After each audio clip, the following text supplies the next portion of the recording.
Leonardo certainly owned at least one of Di Giorgio's manuscripts. One survives from Leonardo's personal library that still has Leonardo's own notes in the margins. I have found only one evidence, direct evidence of a, let's call it, quotation of Taccola in Leonardo's manuscripts. But this is enough to let us suppose, more than suppose, that Leonardo had access to Taccola. Francesco di Giorgio inherited all Taccola's manuscripts, and Leonardo owned one of Francesco's manuscripts. So there is a transmission of knowledge from Taccola to Francesco di Giorgio to Leonardo. In the Sienese manuscripts, there are images of underwater breathing devices, many of which are surprisingly similar to Leonardo's. We have records from early 15th century texts of attempts at putting man in condition to go underwater. Leonardo's design seems to be an amalgamation of all of them. But like the Vitruvian Man, Leonardo's drawings have distinct differences too. It's very crude, very rude drawing, and you do not understand as much as you understand from Leonardo's. So Leonardo doesn't invent the first underwater diving mask, but he does significantly advance the prototype. And it is not just that Leonardo's illustrations are better, he technically improves the apparatus. Leonardo has also entered popular culture as a pioneer in the field of flight. Allegedly the first to understand aviation principles, he is now honored as the inventor of countless flying devices to launch man through the air, from parachutes to hang gliders to helicopters. Historian Dr. Tobias Capwell has come to the English county of Wiltshire to investigate the life of one of Leonardo's forerunners, Aylmer of Malmesbury. Aylmer was a monk based at the medieval monastery here in Malmesbury. He was probably born in about 980 or 985 AD, and he probably died shortly after the Norman invasion in 1066. His story appears in a 12th century manuscript and reveals an achievement that challenges Leonardo's status as the trailblazer of flight design. In the early 12th century, another monk of Malmesbury, William, wrote a history of England called The Deeds of the English Kings, and it's in this that Aylmer appears. He was a man learned for those times, and in his early youth hazarded a deed of remarkable boldness. He had by some means fastened wings to his hands and feet so that he might fly like Daedalus, and collecting the breeze upon the summit of a tower, flew for more than a furlong.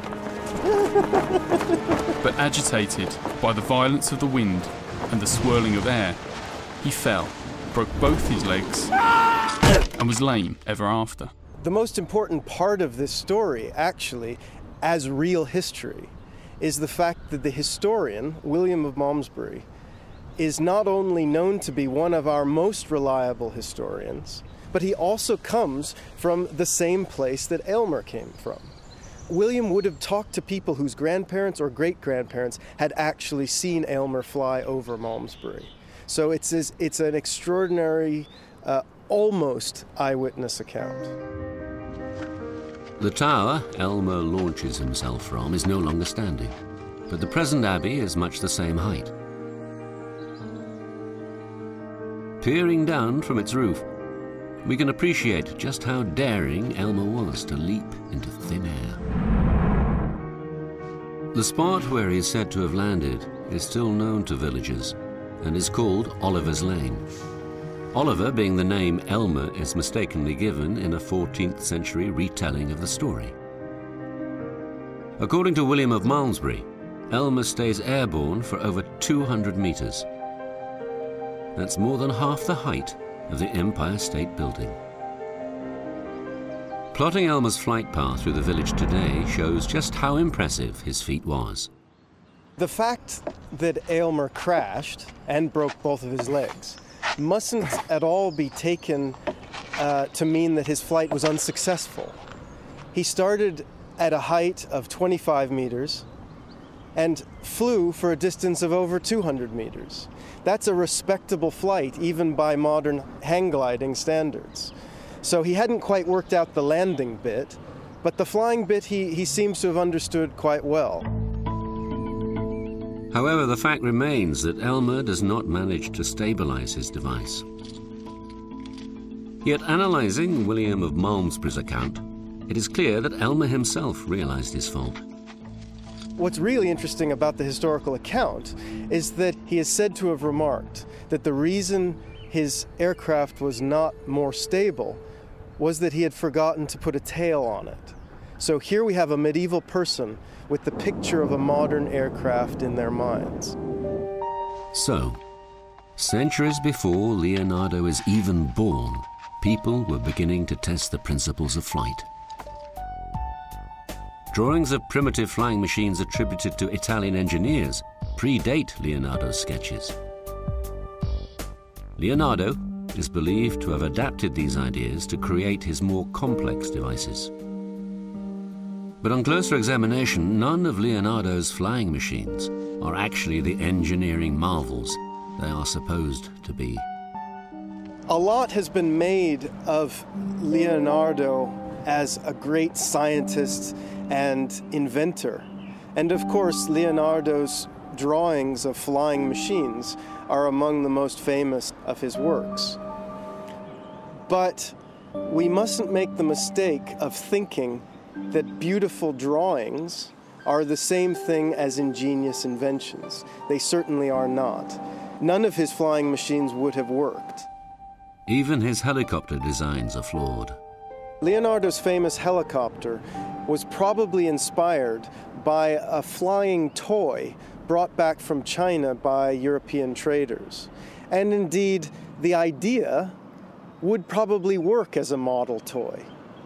What Leonardo doesn't seem to have understood is that you can't just scale something up. So if you just made a giant version of this Chinese toy, it still would never be able to generate the kind of lift you would need to lift a human pilot. Leonardo's advances in the field of flight appear neither workable nor unique. We can say that he copied and improved on devices that were already known. He's not that unusual in trying to do these things. A number of other engineers that are much less known to contemporaries nowadays did try to achieve similar results and created similar machineries. Ironically, since his notebooks came to light, Leonardo has been credited with inventions he never took credit for himself. Meanwhile, the true creators of the designs found in the notebooks have been overlooked. The image of Leonardo as an engineering genius living in an age unprepared for his groundbreaking ideas is one which can no longer be upheld. It would be unfair, I think, to see him as somebody who was ahead of his time when he would have himself recognized that he owed much to the medieval tradition and to the Renaissance tradition he was living in. And yet his own contemporaries heralded him as the man who could change the face of art. Professor Martin Kemp is a renowned world expert who has spent 40 years studying Leonardo and the Renaissance. They would say that Leonardo was what they called in the Renaissance an ingenio, a genius. And yes, he is just the most astonishing figure. I mean, somebody who paints the Mona Lisa, which is the world's most famous picture, must have something going for him.